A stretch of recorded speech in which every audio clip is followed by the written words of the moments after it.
If any director could claim to have thoroughly revolutionized action movies, it's John Woo. Years ago when he was directing Hard Target for Universal, Quentin Tarantino was watching a cut of the film with Universal executives. One of them quipped, perhaps dismissively, "Well, he can certainly direct an action scene." Tarantino's reply, "Yeah, and Michelangelo can paint a ceiling." If the director has a masterpiece, it really comes down to two films, both of which he made with his one-time favorite leading man, Chow Yun-Fat. While 1992's Hard Boiled is perhaps more celebrated by action aficionados, in the opinion of this critic, Woo's true masterpiece is 1989's neo-noir classic, The Killer.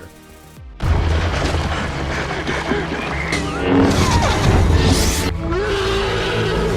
unnecessary. Jump back to 1986. John Woo had been toiling in the Hong Kong film industry for years, to some success, having made the wuxia epic Last Hurrah for Chivalry, which recently got re-released by the Criterion Collection.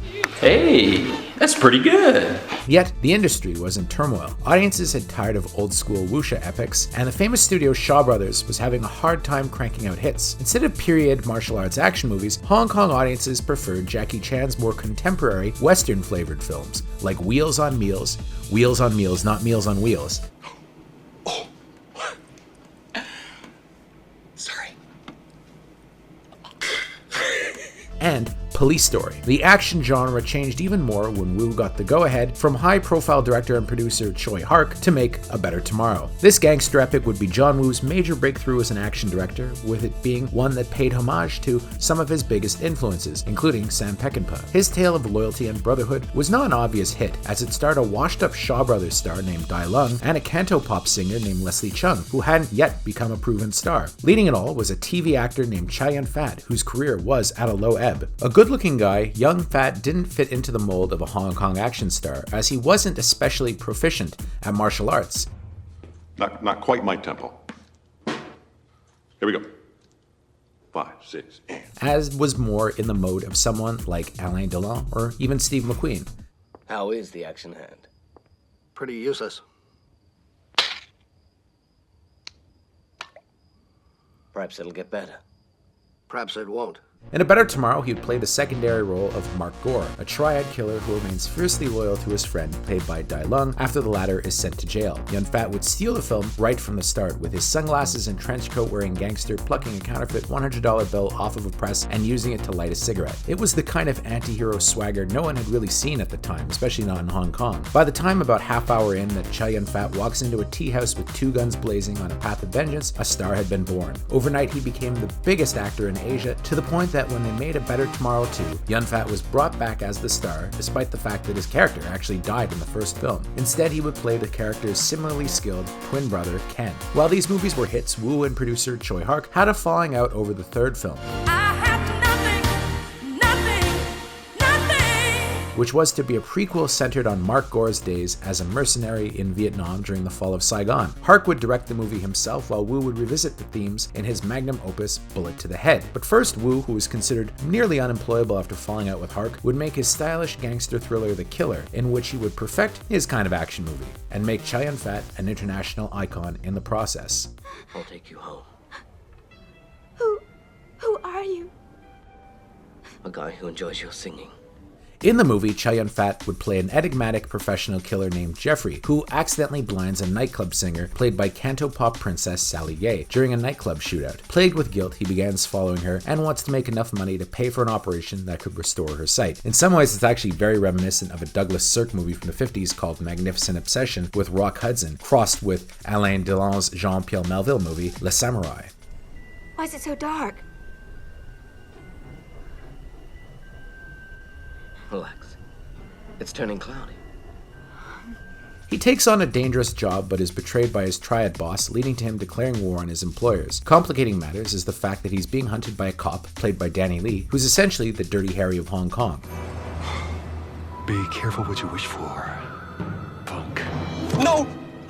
Against all odds, the two are brought together by fate and eventually form a quasi-brotherly bond that climaxes in them taking on dozens of triad assassins in one of the greatest action movie shootouts of all time. All the while, doves fly around making things look extra cool.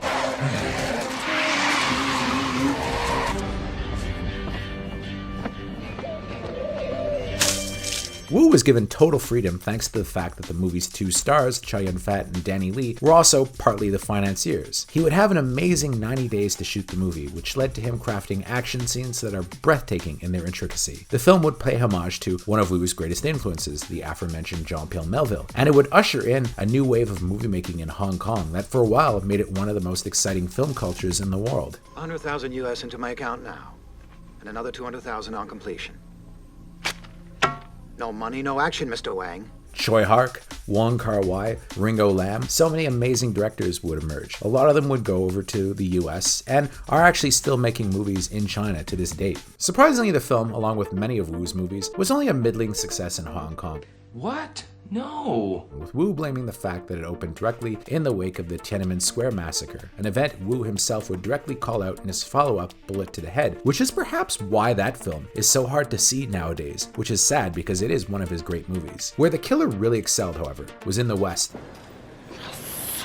with it playing the Toronto International Film Festival, Sundance, and Cannes, and making Wu an immediate favorite overseas, leading to his eventual move to the United States. For Chow Yun-Fat, the killer would pale in terms of popularity next to more commercial fare he made in Hong Kong, specifically the God of Gamblers movie, the franchise of which was still going until just a few years ago. But it would eventually turn him into a cult icon in the West, and his first US movie, The Replacement Killers, would have him virtually reprise the role he plays here. You sure you want John Lee? Because aren't there like 1 billion John Lees in China? Yeah. All right.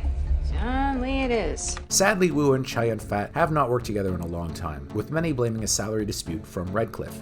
Well, it's no wonder you don't have any friends. Wow.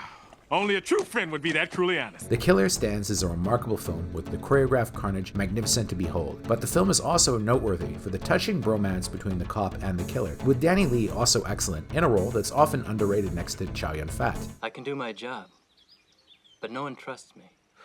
I get the same problem.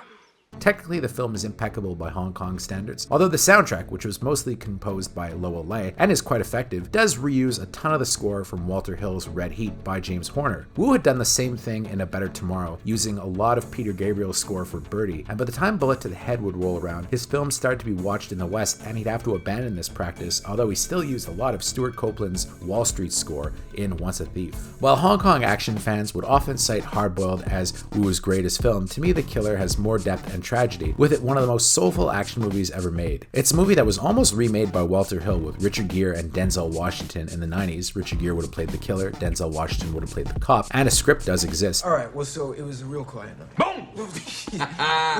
You never know, that's the point. Go. And for a while, Lupita Nyong'o was attached to a gender-reversed version. Last I heard, Omar Sy from Lupin was to be starring in a remake for John Woo in which he'd play the Danny Lee part, which to me is actually excellent casting. We'll see if it ever happens, but it really will hinge on who plays the titular killer, and nobody does it better than Chow Yun-Fat.